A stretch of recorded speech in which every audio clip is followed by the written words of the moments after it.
জামাতের এখনকার কর্মকাণ্ড আর আগেরকার কর্মকাণ্ড দেখলে বোঝা যায় যে তারা কতটা শান্তিপ্রিয়।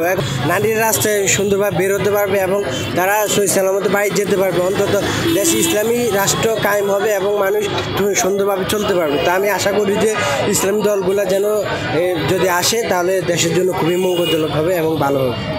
আমার তো মনে হয় ইসলামী দলগুলো ক্ষমতায় আসলে ভালো হবে, কারণ আমরা আওয়ামী লীগ এবং বিএনপিকেও দেখেছি এর আগে তারা রাষ্ট্র পরিচালনা করছে, তারা অনেক ইয়ে করছে, কিন্তু তারা জনগণের আশা আকাঙ্ক্ষা পূরণ করতে পারে না। কিন্তু আমি চাই যে ইসলামিক দল এবং জামাত সহ ইসলামী আন্দোলন সহ আরও যারা ইসলামী দলগুলো আসে তারা যদি ঐক্যজোট হয়ে যদি জয়লাভ করে, আমি মনে করি যে দেশের মানুষ শান্তিতে থাকতে পারবে। অন্তত ছাতাবাজি, টেন্ডারবাজি, দুর্নীতি, তারপর হচ্ছে যে আপনার নারীদের যে বিশেষ করে হচ্ছে দর্শন বেড়ে গেছে বাংলাদেশে, অন্তত দর্শনটা কমবে ইনশাল্লাহ। আমি আশা করি নারীর রাস্তায় সুন্দরভাবে বের হতে পারবে এবং তারা সহি সালামতে বাড়ি যেতে পারবে। অন্তত দেশে ইসলামী রাষ্ট্র কায়েম হবে এবং মানুষ সুন্দরভাবে চলতে পারবে। তা আমি আশা করি যে ইসলামী দলগুলো যেন যদি আসে তাহলে দেশের জন্য খুবই মঙ্গলজনক হবে এবং ভালো হবে।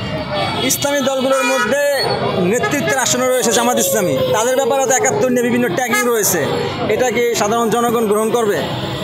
এটা সাধারণ জনগণ গ্রহণ করবে বলে আপনারা মনে করেন যে এটা হচ্ছে শেখ হাসিনা বানানো, স্পেসিস্টের বানানো একটা ইয়া, ঠিক আছে? এখানে কোনো প্রমাণ পাওয়া যায় না। ইতিমধ্যে আপনারা অনেক জায়গায় দেখেছেন যাদেরকে সাক্ষীর জন্য ইয়ে করা হয়েছে, তারাই বলেছে যে আমাদেরকে জোরপূর্বক সাক্ষী দেওয়া হয়েছে।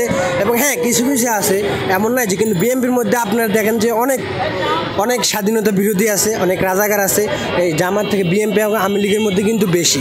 একটা জরিপে দেখা গেছে যে বিএনপি 800 কতজন, আওয়ামী লীগের 1000 কতজন, জামাত থেকেও কিন্তু তাদের বেশি। কিন্তু এটা ফলোআবার প্রচার করা হচ্ছে না। কিন্তু জামাতকে একতরফাভাবে স্বাধীনতা বিরোধী বলা হচ্ছে।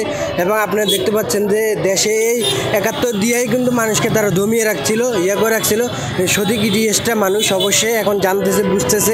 জামাতের এখনকার কর্মকাণ্ড আর আগেরকার কর্মকাণ্ড দেখলে বোঝা যায় যে তারা কতটা শান্তিপ্রিয়। এখনকার যে জামাত, তাদের মধ্যে কোনো চাঁদাবাজি দেখছি না, 2 নম্বরই দেখছি না, কোনো নারীদেরকে কোনো হেনস্থা করতে দেখছি না, দর্শনকারী বা দুর্নীতিবাজ কাউকে দেখছি না। তো আমরা আশা করি যে আগে 71-এ বিতর্ক থাকতে পারে, হ্যাঁ কিছু লোক ছিল, তাদেরকে ইস্যু করে যদি জামাতকে যদি আপনারা যারা তাদের বিরুদ্ধে, তারা অবশ্যই চাইবে যে এটা কাজে লাগাই অবশ্যই জামাতকে হেনস্থা করার জন্য, এবং জামাত যাতে ক্ষমতা আসতে না পারে তার জন্য অনেক ষড়যন্ত্র চলতে দেশে।